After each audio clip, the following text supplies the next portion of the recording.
Hi, I'm Paul Schulenberg. I'm an artist, a painter. I live on Cape Cod, and I've been photographing my own artwork for a couple decades now. So often I hear people, they'll ask, what's a good way to photograph artwork for reproduction? What's the best way to do it? And so I thought I'd put together a quick video to show how I do it. And it's not an official way by any means, but it seems to work for me. First, I'll set up usually in the early morning on the shady side of a building. So this is my studio, which is a converted garage basically. And as you can see, it's a sunny day. So bright sunlight is great, but for shooting artwork, it can create a lot of hot spots and glare on a painting. So I shoot in the shade.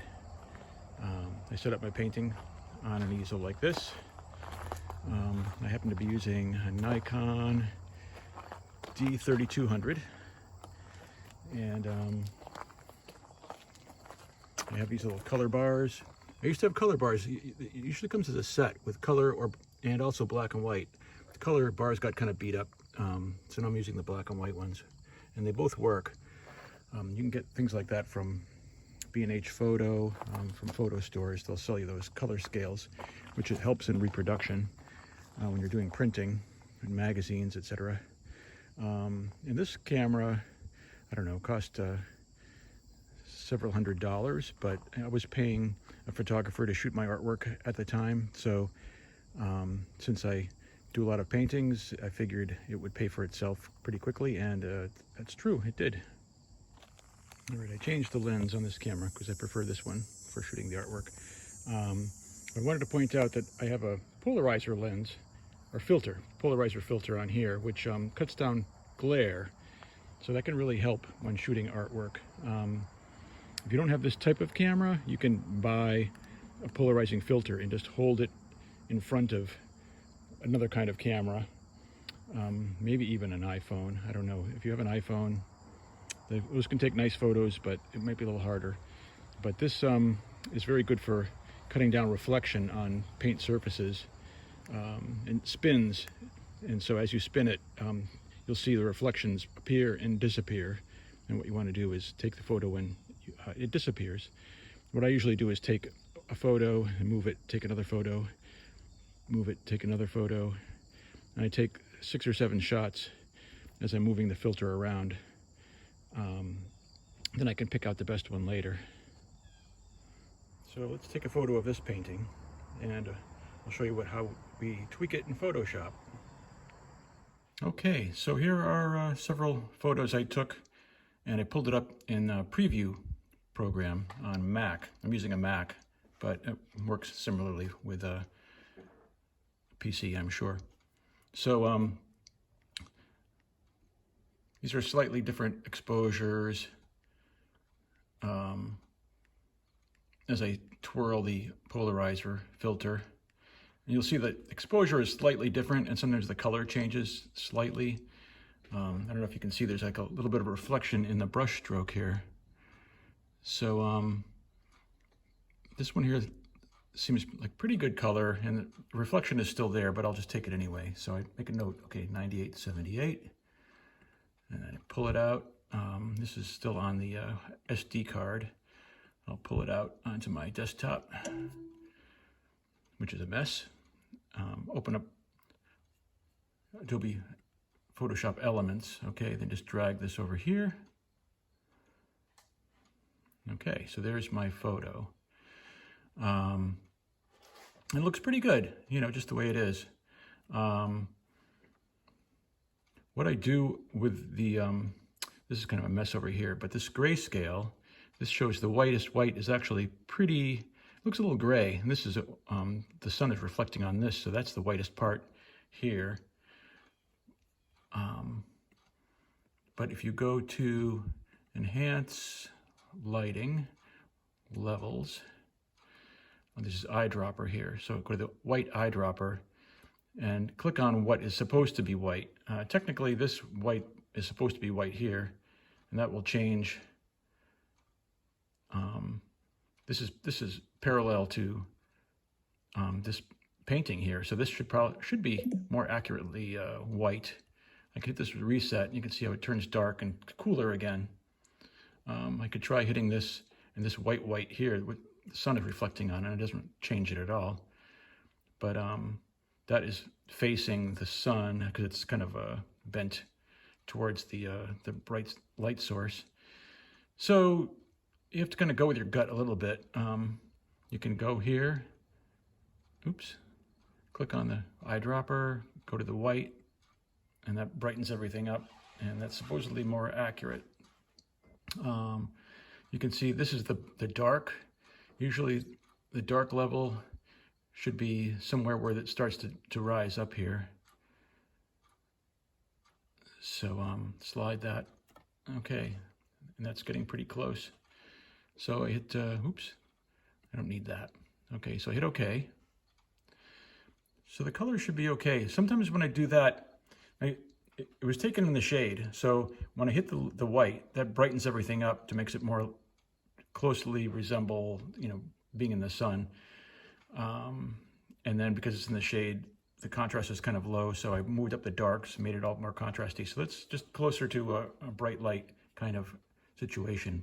But I think sometimes that will pump up the color a little bit. So you can go to adjust color, adjust hue, saturation, and sometimes I'll just knock it down like 5 or 6 steps, because I think Photoshop maybe even 7, just depending.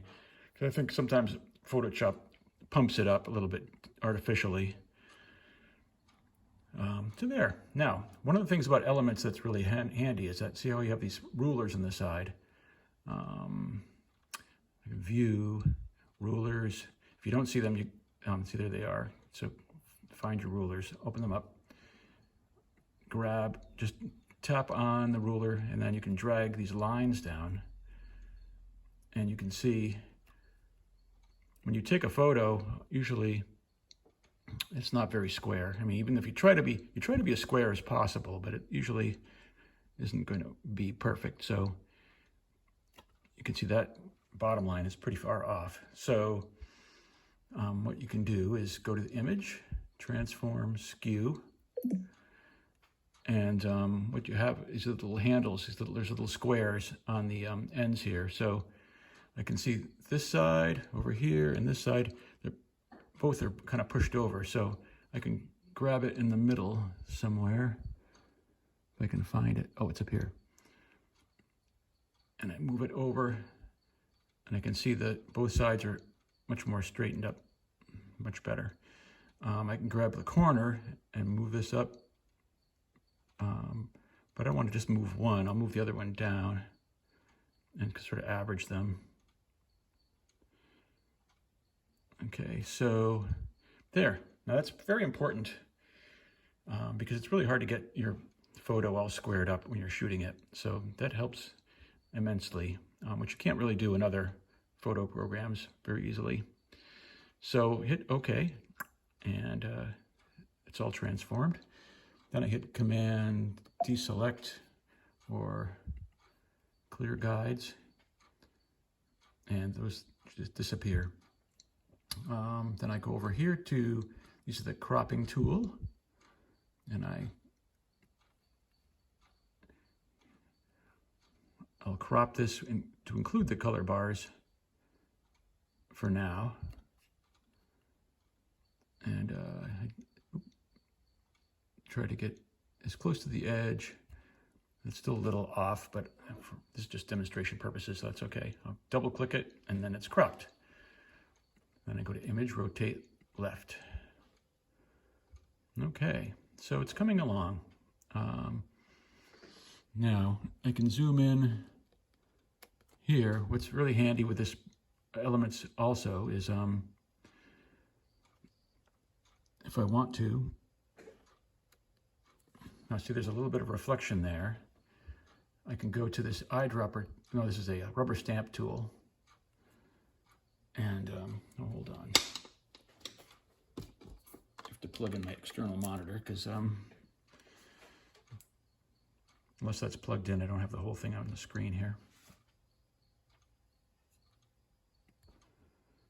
Okay, so I hit the rubber stamp tool, and this will show the size of the rubber stamp, and this is the opacity. Sometimes I'll turn, for something like this, I'll turn the opacity down to maybe 50%, and you hit, let's see, Option, and pick a dark area here and click on it, and then I can rubber stamp over it and darken that. So that reflection is gone, or it's diminished. There's other things. If you want to get really picky, you can zoom in. There's like a blob there. You can make this smaller. Take a sample here. Boop, gone. Boop, gone. So, you know, if there's little hot spots, dust particles on your photo, click Option here and click. Okay, then I can boop, boop, just they can make them disappear. That's handy. Okay, then what I do is hit Command Save. No, it's a Photoshop file. Okay, so it changes to a JPEG. Save. And say OK. And then I always have my first one with the color bars or the grayscale intact. And then what I'll do is save as, I don't want a Photoshop file, I want JPEG. And I want to change the name because this is going to be the second one. So I usually do like underline, make it B. This is version B.